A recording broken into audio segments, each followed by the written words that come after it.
Episode 18. Plan your day twice a day.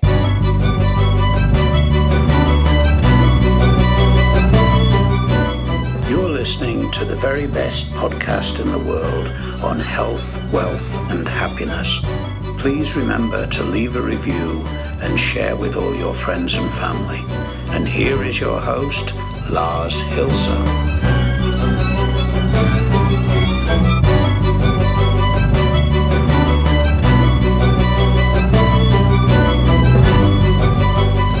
Good morning, good evening, good night, ladies and gentlemen, boys and girls, L's and G's and B's and T's and Q's and I's and dots and dashes and whomever I may have forgotten. Dear friends, an interesting episode today. Interesting in that it's a very long-lasting tradition that I'll try and get into. Which was born, well, probably not in the area I grew up in, but which was significantly manifested in everybody's day, and that was the nap. I know it sounds bizarre, and it's like normally only old people do it, and we're not used to it being part of the professional life anymore, and it's actually in a lot of cases looked down upon because, well, if you're sleeping, you're lazy, right? But contrary is the case because one of the ideas or one of the occurrences that started me, or that, well, actually got me to write down the trigger to create this episode, was that usually by noon, my entire agenda had gone to shit.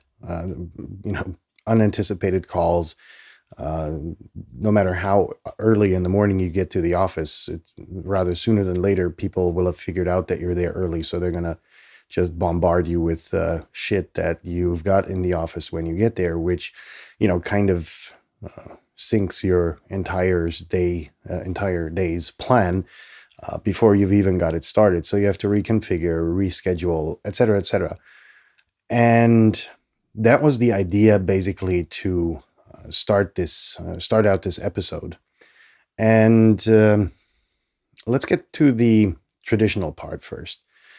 I grew up in a very, very, very small village in Germany, and needless to say, the entire economy essentially was focused around, I think, the local bakery shop, which was, had chewing gum and candy and the very, very, very bare necessary items, your light bulb or your batteries or whatever. And the rest of the economy was basically made up of agriculture.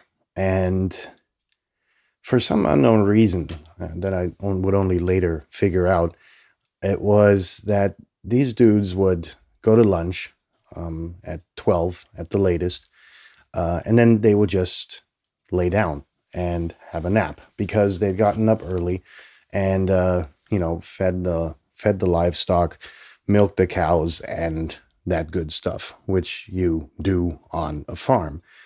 And they wouldn't really get back into business until about 2:00, after which it was pretty much, your coffee break, and then it was back into the stables or into the barn, depending on what livestock you had, and on went the business again.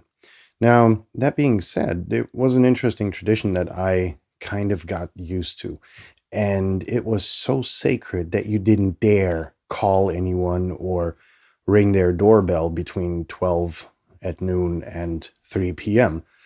And I got so accustomed to it that I kind of took this into my daily routine as well. Sorry. Now, I'm a night person by birth. For some unknown reason, my productivity just increases significantly at night.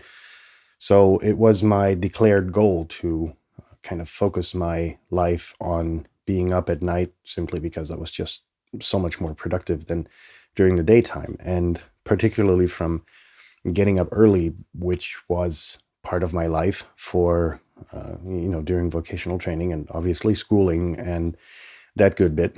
And I wasn't the most punctual student. It was, the focus was on how do I regain energy by, getting an hour's or 2 hours worth of sleep in around the noontime. And that has always been a central part of my life because in the morning I'm just unusable. I'm totally ineffective, and like I said, my productivity just increases the later the hour.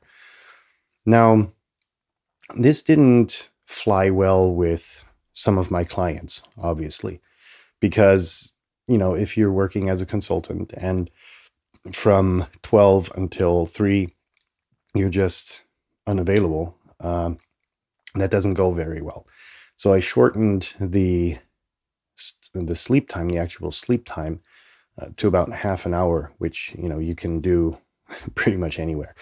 You hide in a toilet, or you just use the lunch break of the others to rest your head on the desk, and I could fall asleep within probably seconds. I trained these power naps very well, and during one project I just couldn't do it because the schedule was so tight that it was impossible and unthinkable to do that. And I noticed that the entire project essentially went to shit. Now, there were other factors contributing to that, but I believe that, moving away from this central part of recharging your batteries was, at least in parts, responsible.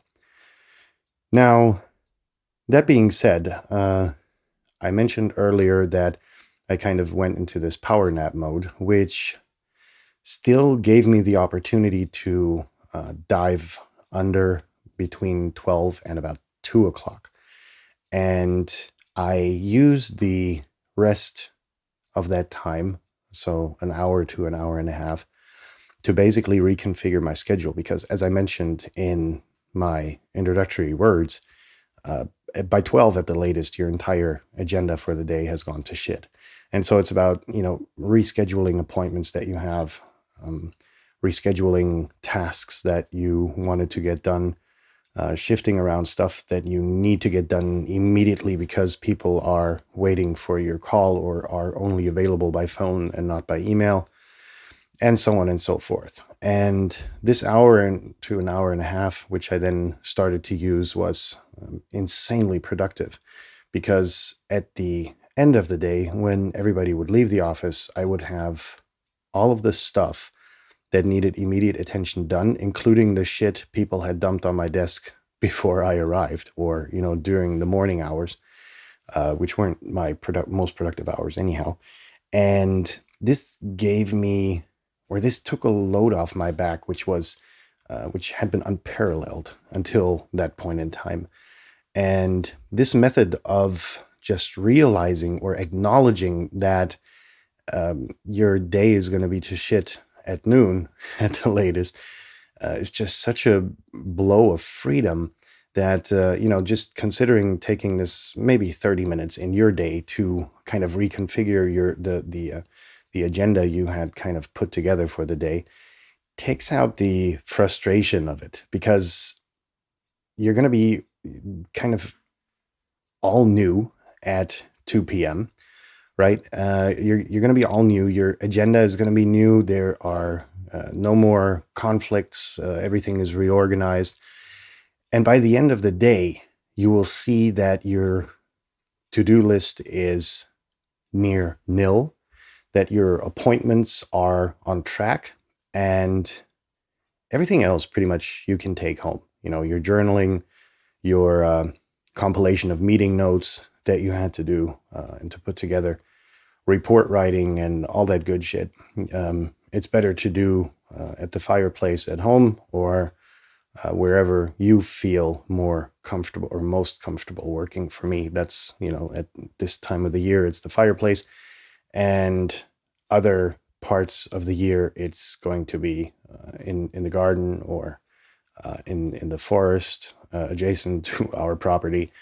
just to be away and to be in nature and to use the available technology to kind of free yourself from sitting in a fucking office where people are just going to get on your nerves. And it doesn't get any better after hours because there's always going to be some jerk running around, looking to be important. And as soon as you're out, they're going to be gone. But they want to be present so that they are, present for you to see. Not that they're doing anything. They're probably playing solitaire on the computer, but, they're there. So rant off.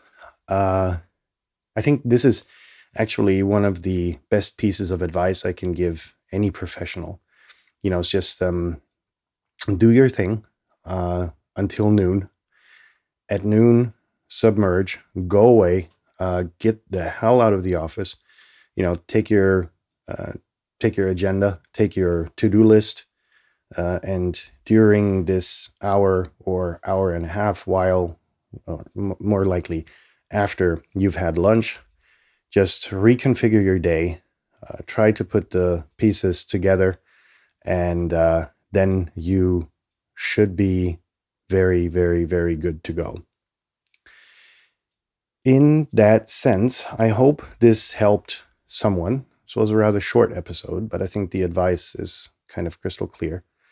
The advantages of being actually finished with your to-do list and your calendar and your journaling by the end of the office day is much better than, leaving stuff laying around and coming back the next day, because just shit just tends to pile up. So I think the advice and the benefits are pretty clear. And in that sense, I wish you a very productive day and or a very good night if you are in that time zone of the world.